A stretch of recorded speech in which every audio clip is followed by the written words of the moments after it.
We should start a Facebook group. Grandmas for D&D. Okay, we'll write that down. Write that down. We'll circle back.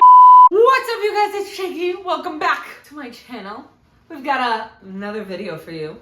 Today, we are going to do top 8 tips on how to keep players interested in your D&D campaign. I feel like every DM has been there where you have a player just like zoning out, shopping for new clothes on their laptop, on their phone, not totally invested in the session. These are kind of my tips and tricks that I figured out on how to re-engage them in the session and get them back into character and excited for the next session, which makes them more likely to be helpful scheduling it. Because I also feel like every DM's been there where your players just not very helpful in the scheduling. My cat is under the camera. Super unhelpful right now. These are my tips to kind of help with all of those issues.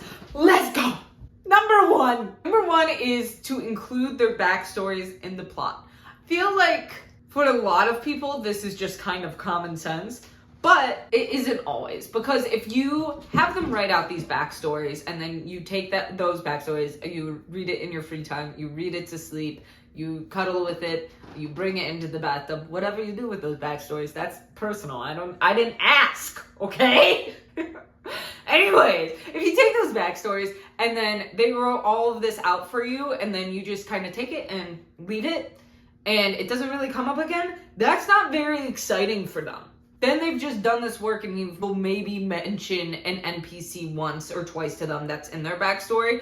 But if you take it and you kind of weave what they've said into your overarching plot, or at least make it a decent side plot that they will need to interact with, they're going to be a lot more invested. As soon as they hear that one NPC that they put in their backstory, their name, they're gonna perk up, they're gonna put down their phone, and they're gonna start paying attention again. Because they know whatever is going on relates directly to them. And listen, they're the main characters, right? You're not writing this campaign for your grandma. Well, maybe you are, but most grandmas, I'm assuming, aren't playing D&D.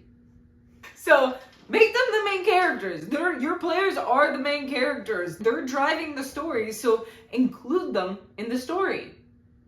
Number 2, keep things moving, okay? As a DM, we've all been there. We want to lore dump. We want to give them all the information that you've concocted in your little brain. And they want to hear it, but maybe just not like all at once, right? So you got to keep things moving. It's a lot of information to get at once. So if things are getting stagnant while you're lore dumping, have a new NPC come in that interacts with them and just tell them the lore in a different way. One that's more interactive with them where they get to talk as well and ask questions and you're not necessarily just dumping things on them.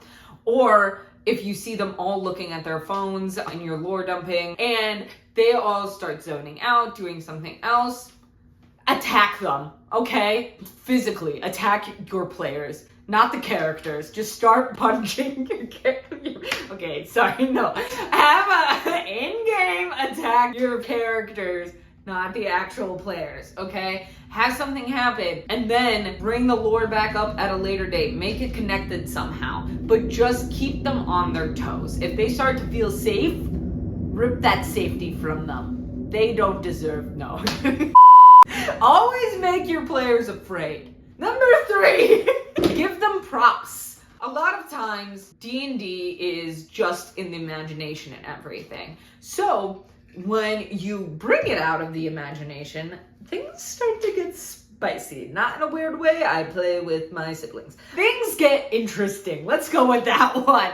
So, this could be as simple as taking a piece of paper and handwriting out a letter that they've received and then handing it to them in session.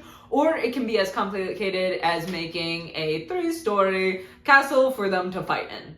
Please watch my housecape video. It took me so long. This way? Here. Oh. Over here. It doesn't have to be anything super fancy. You can literally, like I said, pen and paper, make something, write them out, and hand it for them to read out themselves instead of you reading from your Word doc what they see on a letter. It makes it way more interactive for them, and at least my players get excited when they get to hold something. I don't know what it is. I could literally give them anything and they just are over the moon that I've handed them something. I could literally hand them a pile of cat. I would never do that. Listen, they're little gay girls and boys, and that's okay. Number 4, let them make the important roles, okay? Kind of like Brennan Lee Mulligan in Dimension 20 gives people the box of doom for important roles. Make the important roles important. If, for example, I had a citywide attack going on in my last session, and every round I would roll a D100 to see what was happening in the city. But instead of me rolling it, to have things focused more on the players, each time it would go around in a circle and they would roll the D100, and then I would look on my sheet of what happens. Even that small thing is going to keep them engaged and more excited about what's happening, because everything's not just behind the DM screen. They're seeing that 99 rolled 3 times in a row and are freaking out over what that means. Even though I had nothing planned for that, but in my head I scrambled because they seemed like they thought it was important, so I figured that it should probably be important. But that's just part of being a DM. Number 5, leave the session on cliffhangers, okay? If you are a DM that struggles getting your players to come to a session, 1, find new players, okay? My players are great. They always are looking forward to next sessions. Sometimes they're annoying and have lives, and we can't do it for a little bit, but that's okay. Things get in the way. But, okay, real quick rant. I read these Reddit stories and they're like, everybody always cancels last minute. Nobody ever comes to my session. Who are you playing with? Who are these non-committal coming to your D&D session? Because, listen, I know DMs put a ton of work into their session prep, and if every time I try to have a session, people canceled on me, I quit. I just be like, well, I'm not doing it anymore. I'm not wasting my time. But anyways, not the point. What was the... Leave the session on Leave the session on the cliffhanger. If there is a problem you have and they're not getting engaged to come back, if you're just ending the session with like, oh, you go to bed, everything's nice, that's fine once in a while, right? But there's not really anything too exciting to come back from.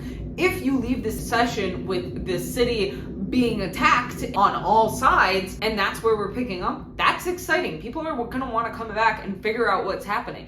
If you end the session with one of the characters being kidnapped in their sleep, people are gonna want to find out what happened to that character, especially, I'm assuming, the person whose character that is. So it's just going to help you with the scheduling, help make the players commit and want to come back to those sessions. Number 6, speak to them directly.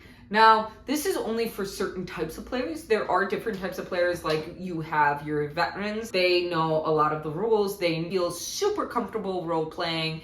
And then on the other end of the scale, you have your newbies who may not feel as comfortable role-playing, may kind of feel awkward. It's a little weird, okay? You play pretend when you're a child, you stop playing pretend, and all of a sudden you're playing pretend again, okay? But we could all use a little childlike spirit in our lives. So, as a DM, a great way you can get those like newer players interacting more at your table instead of like scared looking at their phones so they don't have to say anything. Talk to them directly. If you notice your veteran players are talking a lot, but your other players, or even if they're not newbies, but they're just like more socially shy and they just don't talk a lot, which I don't understand because I talk a lot. That reminded me of, you know, The Office, Mindy. She goes, what did I say? I talk a lot. Sometimes I don't know. Find that clip and put it up. Anyway. Well, I gotta figure out if it's copyrighted. But it'll be fine. No one knows who we are. Yeah. Wait. Actually, that's a really good idea, Kelly. What did I say? I talk a lot, so I've learned to just tune myself out. What do I say? Either you have a shy player, more introverted player, or a newbie player, and they're not as comfortable talking, have your NPC turn to them and specifically ask them a question. That gets them out of their comfort zone. Might put them on a spot a little, yes, but too bad. You're playing D&D. Have your NPC turn to them and speak directly to them. Might put them on the spot a little bit, but that's okay. They've got to learn how to roleplay somehow. And even if they don't like have a voice, that's fine. Half of my characters, and I'm the DM, have the same voice. All my female characters sound the same, and all my male characters sound the same. But you know what? My players get it. There's a lot going on. So just talk to them. That brings them in. Sometimes they don't know when they can get into the conversation, and that gives them an in. That brings them a part of the conversation and gives them a natural flow to start their roleplay. Number 7, change up the session. I feel like there's 3 main types of sessions, right? There's a battle session, there's a shopping episode, and then there's a role-playing episode, right? Those are the 3 main ones. So after a little bit of time, they can get kind of boring. So a way to spice things up and get everybody interested in the table again is to either homebrew some rules, steal some homebrew rules, and make something different happen in the campaigns. For example, in my last session, we're doing a citywide attack, and I'm giving people these little skull tokens to hold on to keep track of the amount of blight that they are getting that's affecting them. So even by giving them something as simple as this, brain juice, just kidding, it's skulls, it's not brain juice. Something as simple as that is changing up the session and getting people to interact more because something different is happening. The other way I do this is with terrain builds. I know this isn't as accessible to other people and everything, but giving them a different type of map to play on that they haven't seen before definitely keeps them engaged as well. And the final one, number 8, reward them. Okay? Make things worth their effort. Everybody likes getting things, okay? Unless you're weird. And I'm not gonna apologize for that one. If you don't like getting things, you're weird. Everybody likes getting things. Even if you're a minimalist, you still like getting things, okay? Cleaning supplies, I don't know what minimalists like.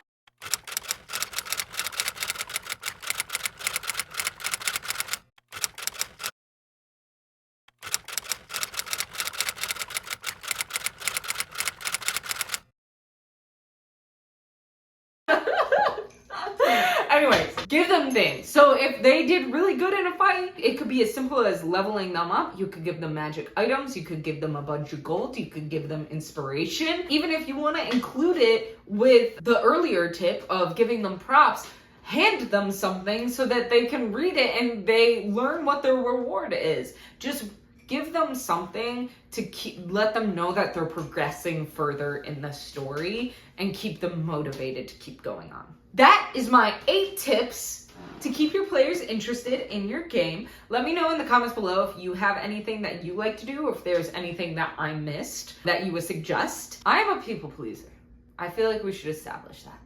And if I don't see my players interested, engaged, it gets me upset, and I want them to have a fun time. So these are the things that I figured out how to do that. Thank you so much for watching. Please don't forget to like, comment, and subscribe. Shaky out.